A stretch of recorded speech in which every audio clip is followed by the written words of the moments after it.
Hello! Welcome back to my vlog. So ayan, andito na tayo sa service. Hindi pa ako nakakaalis pero ayan, naliligo na tayo sa pawis. Makulimlim pero super alinsangan. So ayan, samahan niyo ulit ako sa aking vlog ngayong hapon. Papunta tayo ng bayan kasi malapit na yung aking anak. Uuwi siya.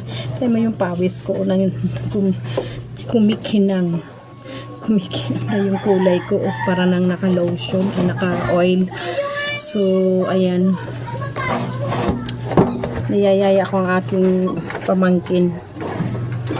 Ayaw. Yung isa naman kalaro nung pinsan kasi hindi pa pala yun kumain. Gustong sumama, hapon na. So ako na lang ang magsusundo kay kuya. Ayaw maganda. Self-service tayo dito. Self-service na naman ang ating vlog. Bakit ayaw? Nagkargang ka sa papa? Ba't ayaw?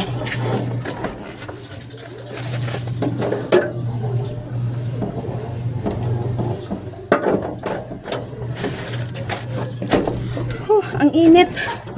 Naligo na tayo sa pawis.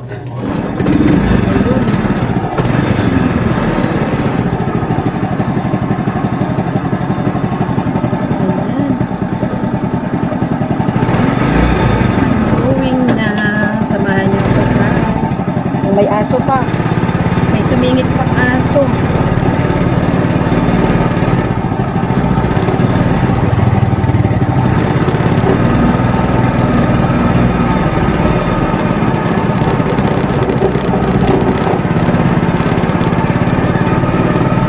Ayan, presko na pag tumakbo na.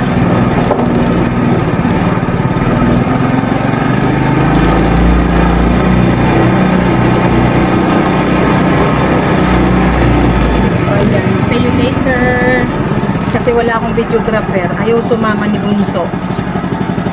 Hello! Welcome back to my vlog. Ayan, nandito na tayo sa bayan. Dito sa aming bayan ng San Jose Partido. So, nauna yata akong dumating kisa kay kuya. Kahit na medyo natagalan ako bago makalabas. So, hindi ko alam kung anong sinakyan. Yung ordinary bus or yung minibus na aircon. So, hintay na lang natin. Kasi dito naman yung bus stop sa tapat.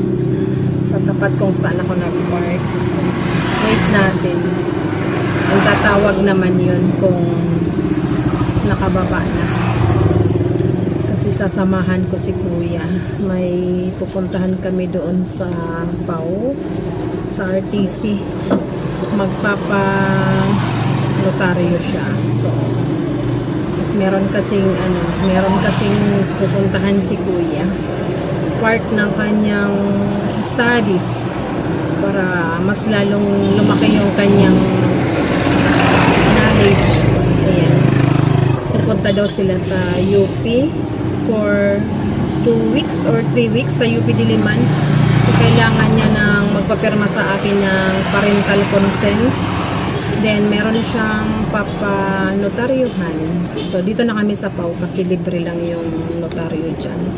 Kisa magbabayad pa tayo ng 200 sa private attorney. So, wait natin si kuya.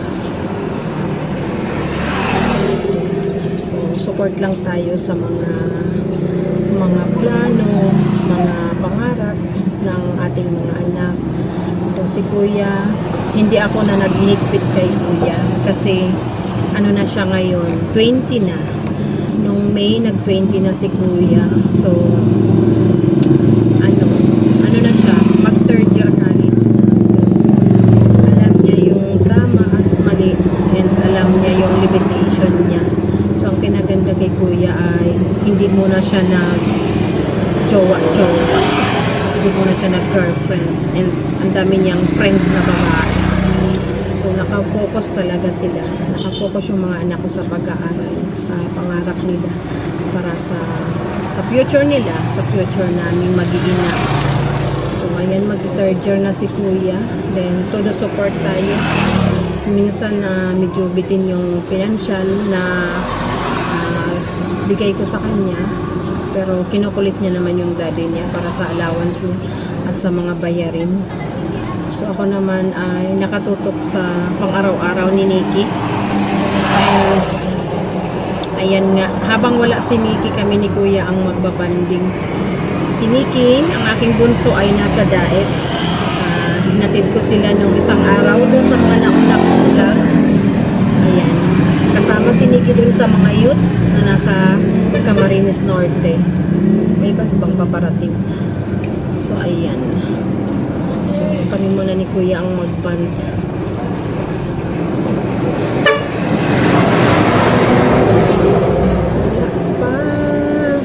Wait lang natin na may dumating. Ayun, galing Laguna yung dumaan. So, facing ako sa munisipyo. So, kung may paparating ng bus or minibus. Bus, ano bang tamang pronounce? Alam niya na pag sa probinsya, bus. Ang iba naman ang pronounce ay bus.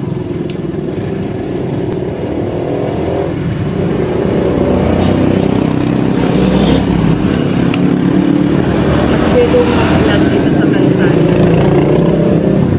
Wala pa rin.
Narautan pa kami bago mag-abot ng sigsag.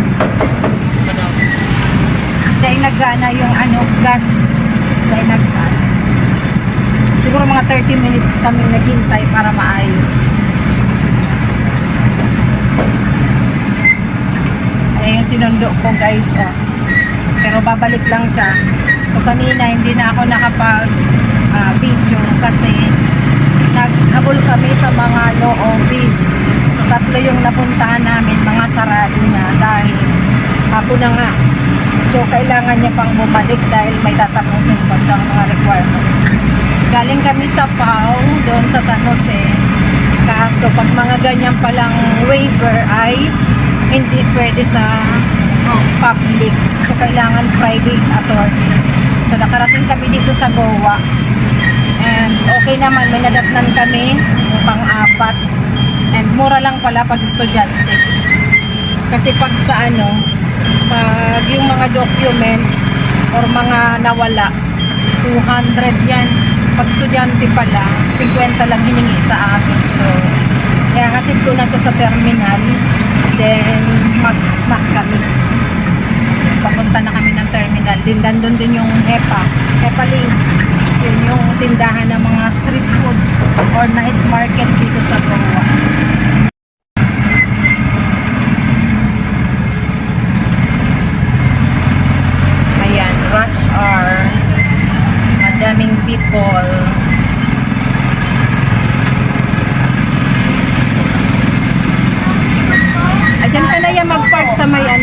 gasolinahan. Pagpasok mo dyan, pwede naman igilid mo lang. Nagpa-park ako dyan, basta gilid lang. Dito mo lang palabas. Hindi, iikot mo lang na lalabas ka. Iikot mo, tapos pag ganun, ilabas mo dun sa highway. Discovery Channel, oh, may Discovery Channel. Ay, nag-parking. Dito mo lang. Kasi aalis lang naman tayo. Yan. Ganyan pag nagpa-park dito, bawal kasi. Pero dahil saglit lang naman tayo. Ayan yung hipaling ko. Bilihan ng mga street foods. So, mag-snack muna kami ni Kuya. Try natin kung maka-video, pero sa tingin ko hindi. Mahihiya akong mag-video dyan. Ang daming tao. So, sige. Babalikan ko kayo.